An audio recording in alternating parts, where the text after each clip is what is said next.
Hello friends, welcome to Himanshu education. पिलामाने आज आम आलोचना करवा नवम श्रेणी पिलामानकर द्वितीय चैप्टर ओडियार द्वितीय चैप्टर काहा मुख अनाई बंचीबी है कि यशोदा कृष्ण विषयटा तार प्रश्नोत्तर आम आलोचना करवा।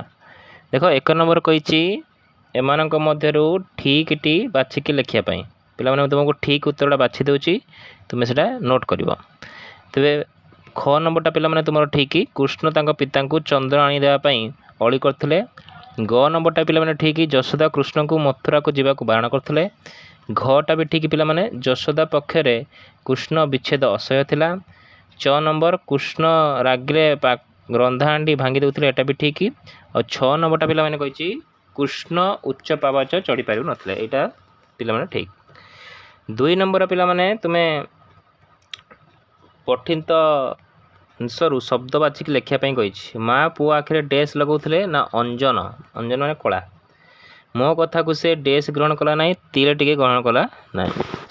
गरीबटीर कई कौन साहा नहांती लिखिदेव सन्यासी डैश मंडल में अपूर्व ज्योति प्रकाशित होता पिला लिख मुखमंडल में।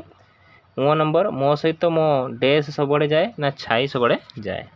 तापर 3 नंबर पिला अति सहज अस्थिर अस्थिर सुमरी स्मरी स्वपन स्वप्न जेसन जेन्हे पिलाने लिखिपर है। तापर 4 नंबर कहला निम्नलिखित शब्दगुड़िकर भिन्न भिन्न अर्थ प्रकाश करुवा वाक्य व्यवहार कर है कि जीवन रीटा वाक्य गठन लिख गांधीजी सरल जीवन यापन करते जीवन बिना माछ बंची पारे जीवन मान जल पिला है। चित्ता ब्राह्मण मान मुंडे चित्ता सह पाए बाजीरथ चिता देखी कवि व्याथुत है कि चिता है तुम श्मशान जो चिता ऊपर है जो तिलक लगाती है कि। हरि दुखी लोकटी दिन राति हरि को स्मरण करे कृष्ण तांको पिता को हरि मागुले है कि हरि एठी भगवान एठी हरि तुम चंद्र है कि। बाल तो खराब औषध हेतु लोकटी मुंडरू बाल झड़गला कृष्ण बाल लीला नंद यशोदा आनंद पाउले है कि। निशा निशा खाऊा लोक मंद व्यवहार करे निशारे भूत प्रेत मानकर भय नाही है कि। एठी निशा तुम मादक द्रव्य आउ गए निशा तुम रात्रि है कि। 5 नंबर कहला अर्थगत प्रभेद सर सर दंतेश्वर है पे क्षीर सर पुष्करणी भी लिखिपर तालबेश्वर पिलाने धनुसर लिख है ना। तापर सुधा सुधा धरे आकार जोड़ा अमृत पिलाने द्वितीय धरे आकार पिलाने मध्य सम दंते सम गोटे तालबे सम गोटे सम गोटे है समान आउ गोटे तालबे सम है अस्थिरता मनर अस्थिरता है कि। 6 नंबर कहला 2टी प्रतिशब्द लेख राजार पिलाने लिख नृप नरेश है कि। निशिर लिख पिलाने रजनी रात्रि वस्त्र लिख बसन बास अंगर लिख देह शरीर बनर लिख अरण्य आ वन बुझीगला। 7 नंबर कहला कि व्यासवाक्य सह समास एटा पे तुम ग्रामर बहिर समास चैप्टर रे एगुड़ा सब अच्छी। देख श्याम घन व्यासवाक्य है श्याम घन परी है कि समास किए ना उपमित कर्मधाराए समास लिख। 10 दिगर समाहार दिग्गु समास लिख। चंद्रमुख चंद्रपरी मुख उपमान कर्मधाराए समास। पाक भांड पाक निर्मित भांड चतुर्थ तत्पुरुष समास है कि। विपरीत शब्द लेख 8 नंबर पिलाने कही शून्यर पिला लिख पूर्ण निद्रार पिलाने अनिद्रा लिख बांधिबार कौन करिया खोलिबा मुक्त करिबा है कि। विच्छेदर मिलन अंधारार आलुओ लिख बुझा पड़ा। 9 नंबर कहला कि क स्तंभ सहित ख स्तंभ जोग करी वाक्य गठन कर तेरे श्याम सहित कौन हम श्याम घन लिख माता यशोदा स्नेहरे पुत्र कृष्ण को श्याम घन बोली डाकुले। चंद्रमुख माँ पुअर चंद्रमुख देखी आनंद पाउले। उच्च पावछ श्रीकृष्ण बाल्यकाल उच्च पावछ को उठी पारु नथिले। चित्रपति विद्याधर बिंबाधर वर्मांकर चित्रपति प्रशंसनीय। भयंकर मूर्ति हठात गोटे भयंकर मूर्ति देखी मु चमकी थी है कि मु चमकी गली। तापरे 10 नंबर पिला माने क्षुद्र उत्तरमूलक प्रश्नोत्तर आम सर्ट रे लिखिदेवा। श्यामघन बोली किए क्या संबोधन करछंती ना श्यामघन बोली माता यशोदा तांको पुत्र कृष्ण को संबोधन करछंती। जीवन बिना झसर कौन होता है ना जीवन बिना झसर मृत्यु घटे। 12 नंबर कहला राजा बिना राज्यर अवस्था कौन हुए राजा बिना राज्यर अवस्था ना रखार हो जाए। 13 नंबर कृष्ण अनुपस्थित निजर जीवन क्या बड़ी हेब बोली यशोदा आशंका करछंती ना जोड़ा जल बिना माछ आ राजा बिना राज्यर जो अवस्था हुए सेपरी हम। 14 नंबर कृष्ण तांको पिता को कौन मागंती ना चंद्र बा हरि मागंती है कि।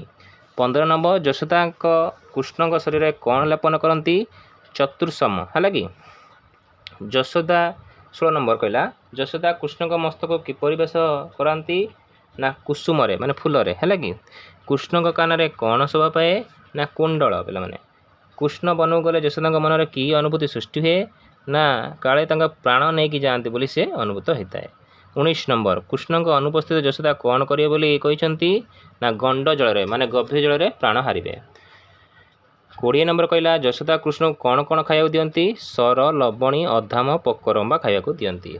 21 नंबर कहला कृष्ण को सुस्वादु खाद्य रुचे ना बोली कवितार क्यों पंक्ति जना पड़ी यहीटा लिख सर लवणी अधाम पकरम्भा सुधश्याम मुखे देले थुतु करी फिंगु कवितार यही जो पंक्तिटा अच्छी से लिख। कृष्ण रागिले कौन करुले ना पाक हाँडी भांगी देते पे। 23 नंबर कहला कृष्ण डरीगले कौन करुले ना कृष्ण डरीगले माता यशोदा को कोल करते बसन में मुह घोड़ाई देते। कृष्ण क्या देखि भय करते छाई को है कि। कृष्ण मथुरा कौन कथा शुणी है मथुरा कौन शुणी अधिक भयभीत हो पड़े बोली माता यशोदा आशंका करछंती ना कृष्ण मथुरा हाथी आ घोड़ा मानकर गर्जन शुणी है कि। 26 नंबर उच्च पावच उठी पारती नाही बोली यशोदा कहीं कहते ना कृष्ण थर थर हेउथबारु उच्च पावच उठी पारती नाही।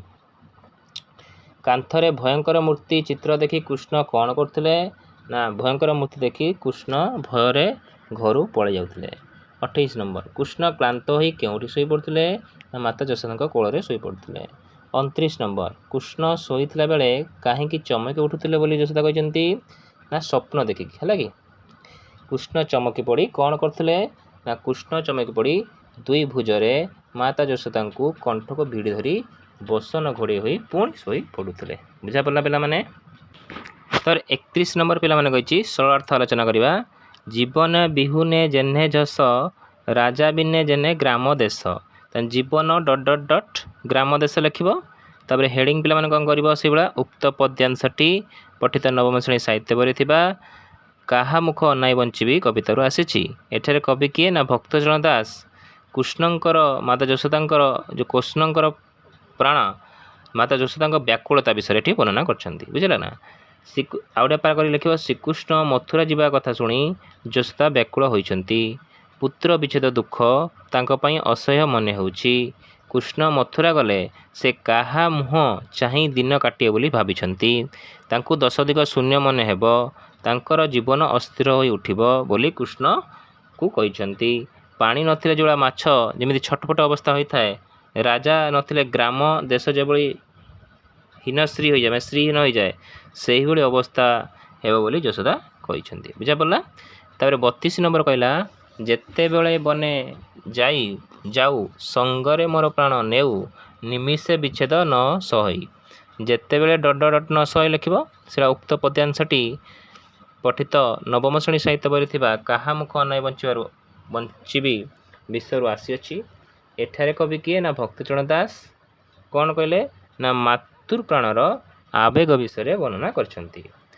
आउ गोटे पारा कर लिख कृष्ण मथुरा जावा कथा शुणी यशोदा मियमाण हो पड़ती स्नेहर पुत्र कृष्ण नाना गुण कार्यबल को मने सब स्मरण कर दुखित होती। कृष्ण मथुरा गले तांको जीवन अस्थिर हो पड़े बोली कृष्ण को से जणाइछंती। कृष्ण जिते बन को जाती सेते बेले तांको प्राण को नहीं जाती बोली से यशोदा प्रकाश करिछंती। निमिषक जो पुत्र विच्छेद तांको पई असह्य हुए से पुत्र को मथुरा को छाड़ी से बंचे ना बोली कहिछंती। बुझा पड़ा। तापर 33 नंबर पिला माने गले सरलबणी अधाम पकरम्बा सुदसम मुखे देले थुतु करी फिंगु। एटारे कवि कौन एबा हेडिंग करिवो तापर लिखिबो कोन एटारे कवि भक्तचरण दास कृष्णंकर अझट बण विषय वर्णना करछंती। बुझा पड़ा। आ गोटे पारा करियो सेबा निमिषक विच्छेद सय करी पारु नथवा माता यशोदा पुत्रर मथुरा जावा कथा शुणी ବ୍ୟାକୁଳ ହୋଇପଡ଼ିଛନ୍ତି। ପୁତ୍ରର ମୁଖ ନ ଦେଖି ସେ ଗଭୀର ଜଳରେ ପ୍ରାଣ ତ୍ୟାଗ କରିବେ ବୋଲି କହିଛନ୍ତି। ପୁତ୍ରର ନାନା ସ୍ମୃତି ମନେ ପକାଇ ସେ ଘାରି ହୋଇଛନ୍ତି। ସ୍ନେହରେ ସରଳ ବଣି ଅଧାମ ପୋକରମ୍ଭା ଅମୃତତୁଲ୍ୟ ଖାଦ୍ୟ ଖୁଆଉଥିଲେ ମଧ୍ୟ କୃଷ୍ଣ ଥୁ ଥୁ କରି ଫିଙ୍ଗି ଦିଅନ୍ତି। କ୍ରୋଧରେ ପାଖ ହାଣ୍ଡି ଭାଙ୍ଗି ଦିଅନ୍ତି ବୋଲି ଯଶୋଦା ସ୍ମରଣ କରାଇଛନ୍ତି। ହେଲା, ବିଧାତାଙ୍କର ଏଭଳି ବିଧାନକୁ ସେ ନିନ୍ଦା କରିଛନ୍ତି। ତାପରେ ପିଲାମାନେ 34 ନମ୍ବରକୁ ଯିବା। 34 ନମ୍ବର ପିଲାମାନେ କହିଛି ଛାଇକି ଅନାଇ ଡରୁ ଧାଇ ମତେ କୋଳ କରୁ ବସନେ ଘୋଡ଼ାଇ ମୁଖ ଗୋଟି। ସେଭଳିଆ ଛାଇକି ଡର ମୁଖ ଗୋଟି ଲେଖିବ। ଯେଉଁଟା ତୁମେ ହେଡ଼ିଂ କର ସେଭଳିଆ ଲେଖିବ। ଉକ୍ତ ପଦ୍ୟାଂଶଟି ପଠିତ ନବମ ଶ୍ରେଣୀ ସାହିତ୍ୟ ବହିରେ ଥିବା କାହା ମୁଖ ଅନାଇ ବଞ୍ଚିବି କବିତାରୁ ଆସିଅଛି। ଏଠାରେ କବି ଭକ୍ତଚରଣ ଦାସ କ'ଣ ନା କୃଷ୍ଣଙ୍କର ଦୁର୍ବଳତା ବିଷୟରେ ବର୍ଣ୍ଣନା କରିଛନ୍ତି। ଆଉ ଗୋଟେ ପାର କରି ଲେଖିବ ପିଲାମାନେ। କୃଷ୍ଣ ଥିଲେ ଯଶୋଦାଙ୍କର ଗଳମାଳି। କୃଷ୍ଣଙ୍କୁ ଗୋଟିଏ ମୁହୂର୍ତ୍ତ ଛାଡ଼ି ଯଶୋଦା ରହିପାରୁନଥିଲେ। କଂସର ନିମନ୍ତ୍ରଣରେ କୃଷ୍ଣ ମଥୁରାପୁର ଯିବା କଥା ଶୁଣି ଯଶୋଦା ଅସ୍ଥିର ହୋଇପଡ଼ିଥିଲେ। କୃଷ୍ଣ ମୁଖ ନ ଦେଖି ସେ ବଞ୍ଚିପାରିବେ ନାହିଁ ବୋଲି ପ୍ରକାଶ କରିଥିଲେ। ନିଜର ଛାଇକୁ ଦେଖି ଡରୁଥିବା କୃଷ୍ଣ ଧାଇଁ ଯାଇ ତାଙ୍କ ବସନରେ ମୁଖ ଲୁଚାଇ ଦେଉଥିଲେ। ରାକ୍ଷସମାନଙ୍କ ମେଳରେ ମଥୁରା ଭଳି ଅସୁରାପୁରୀରେ କୃଷ୍ଣ ଯେ ଭୟ ପାଇବେ ଏହା ତାଙ୍କର ଚିନ୍ତା ଥିଲା ବୋଲି ଯଶୋଦା କହିଛନ୍ତି। ବୁଝାପଡ଼ିଲା। ତେବେ ଲାଷ୍ଟ ନମ୍ବର ପିଲାମାନେ 35 ନମ୍ବରକୁ ଯିବା ଆମେ। 35 ନମ୍ବର ପିଲାମାନେ କହିଛି ମା ବୋଲି ଡାକିବୁ କାହାକୁ ସାହାବା କେ ଆହା ବୋଲିବ କୁରେ। ହେଲା କି ମାଏ ଡଟ୍ ବୋଲିବା କୁରେ। ଉକ୍ତ ପଦ୍ୟାଂଶଟି ପଠିତ ନବମ ଶ୍ରେଣୀ ସାହିତ୍ୟ ବହିରେ ଥିବା କାହା ମୁଖ ଅନାଇ ବଞ୍ଚିବି କବିତାରୁ ଆସିଛି ପିଲାମାନେ।